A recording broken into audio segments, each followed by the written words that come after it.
just in the last several days, I weighed in on a tweet that, in my view, was conveying some poorly thought out and schmaltzy and probably bad advice about how we should think about ourselves in the present. And you've all seen this kind of thing.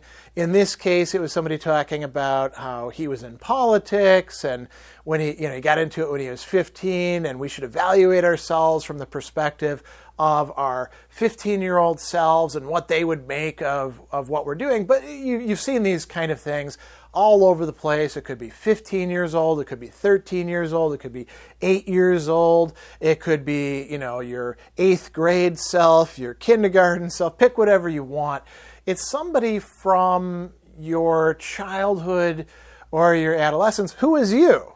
And you're supposed to think about what they would think about you, or what they would say to you, or what they would make of you in the present. And of course, this is going to be quite different depending on who we are and how old we are. In my case, I'm 51 years old. So if I pick my 11-year-old self, that is a gap of 40 years. And a lot has happened, a lot has changed, not just in me, but in the entire world since that time. And maybe you are 20 years old and you're getting this advice about, think about what your 11-year-old self would say about you now that you're out working and you've got your own place, or you're in college, or pick whatever else is going on. What would that 11-year-old think about you? What would they make of you? And I think that in many respects, it could be helpful to do something like this, but it is really poorly thought out advice, and it taps into a kind of yearning and nostalgia for a simpler time, for naivete, for when you really had things worked out. And now there might be some people who grew up with a great home life and in a great culture, and they were like proceeding along and maturing the way that they should in their childhood and teenage years, and who knows how long we're going to go with this, maybe into our 20s. But that's not the case for a lot of us. So just to cut to the chase again, I'll say this. In that tweet, I was like, well, this is terrible advice. I wouldn't take any sort of direction or judgment or verdict from that idiot 15-year-old that I was at the time. And I think a lot of people shouldn't either. I'm not even sure if I would take it from my 25-year-old self, who's a bit closer to me in time and in life experience and, where that guy was supposedly going with his life. So there's a number of different things that I want to sort of put on the table. And this is kind of if the shoe fit, wears it. If this is helpful for you, that's great. If not, it might just be kind of a curiosity. So the first thing I want to say is that the disconnect is obviously going to be greater depending on how far back you're going and how old you currently are. So for people in my generation, Generation X, to go back to our childhood or adolescence, that is really a big stretch, and not just in terms of our own age or what we've done or what our health is like.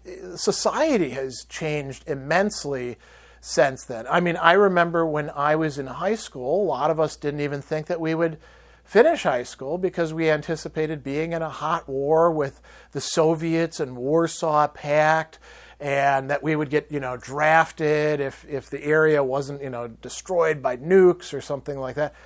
Totally different era, isn't it, compared to where we are in the present, or even where we were 20 years ago. So this disconnect, how far it is, how extensive it is, it's really going to depend on who we are. And, I would say that there's a lot of things that stand in the way of taking what my earlier self, whether it's, when I was 8, whether I was 20. And I'm going to show you some pictures of the guy who I used to be in just a minute. What would separate me from him and make him kind of a not particularly helpful judge? So it was a different era. Bringing Greg from 1987 or 1983 into the present, massive culture shock, right? I mean, think about the mediation of our world through the internet and mobile technology. Think about the fact that you're probably watching this, if not on a phone, you're watching it on a tablet or a laptop or a desktop computer that has such incredible power and connectivity that, you know, what we would have thought of back then, even the science fiction isn't even close to where we currently are. Think about all the other things that have massively changed in the, you know, geopolitics of the world, or what we know about the human body and health, or the fact that, you know, if it was 17-year-old onward me, he'd probably be smoking cigarettes like the proverbial chimney. And, you know, that's not something that people are doing quite so much these days. So there's culture shock, right? And then, at least in my case, it wouldn't pay to consult my 15-year-old or 17-year-old or 13-year-old self, because that guy was very immature. And not just in terms of being emotionally immature. That was a major problem. He had significant struggles with grief and anger, which there's still traces of today, but I'm a quite different person. He was, you know, quite insecure about a number of matters. There's also cognitive and decision-making immaturity. You know, our brains aren't fully developed, and I think there was a lot of, you know, lack of information at the time. And we can talk about experiential immaturity. That guy, if we're going to look at somebody up until, I don't know, maybe, well, I think I started paying taxes when I was maybe 17 or so, although I was, you know, earning back when I was 15. But, you know, there's holding down a job when you're a teenager, and then there's holding a job as a long succession of jobs when you're older. And, you know, I've been a house owner.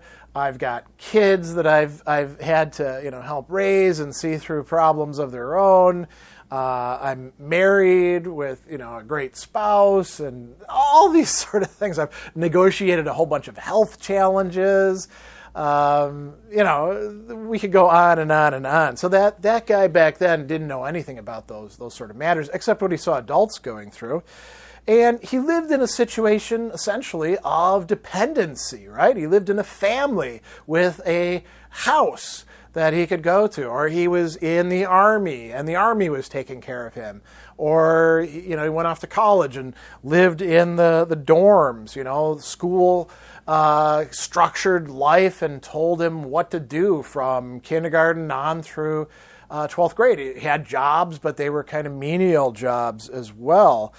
And I think, you know, Greg of the 1980s and the 1990s, and maybe even into the 2000s, had all sorts of wrong-headed assumptions about the way the world worked and what was important and what wasn't, and an extensive lack of information about many, many things, some of which we probably are not all that responsible for, and some of which was probably my own damn fault for not paying attention or being interested in the right things. And so I think it would be very foolish to make this person. Here, I'll show you these pictures, you know. So these pictures are me at various ages from, you know, childhood into my 20s when I was in college. This guy, I mean, look at him. Do you think that he has his proverbial crap together? I don't, looking back at it. And I know that he thought at the time that he did. All these clothing choices, all of these ways in which he's looking, he thought that was cool back then. or at least, he was willing to accept it the earlier on before I started, taking control over my own garb and look and stuff like that.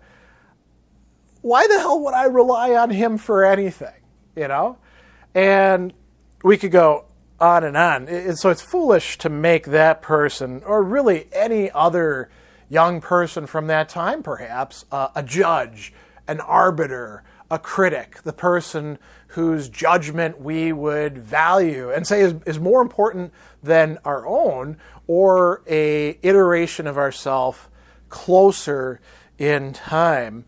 I don't think that it's a completely bad idea to think about what it would be like to relate to your past self. And there is also an entire genre of, the advice that you would give as an older person to your younger self, which, could be kind of valuable.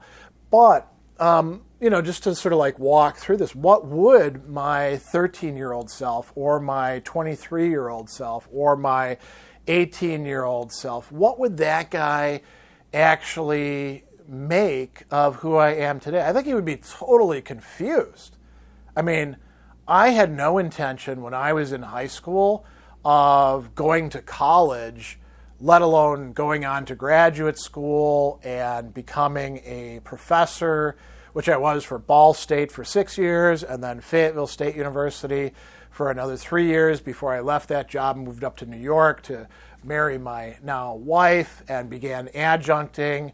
It would probably blow his mind that he has, for more than 10 years, had a philosophy-based business, that has clients really on just about every continent on the earth except for Antarctica, at least at one point in time.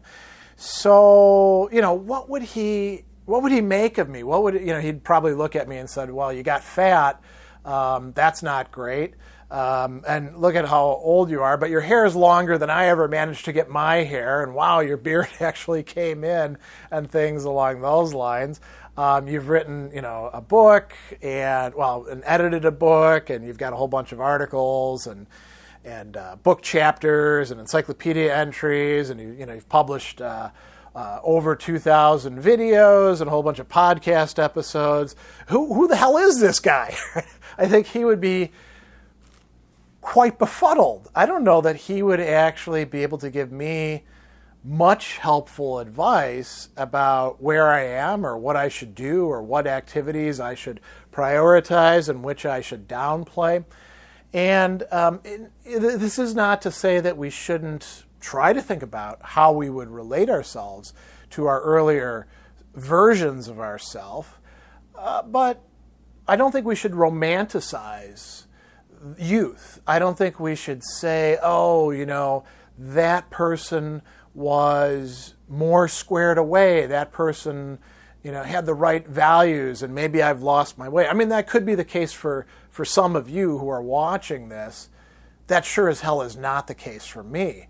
And I suspect it's not the case for many others. So, again, sort of if the shoe fit, wears it. If this is actually helpful advice for you and kind of shores up your own willingness to say to people who try to push this thing onto you, no, man, I'm happy assessing myself from my own vantage point or asking my friends and colleagues and family members in the present.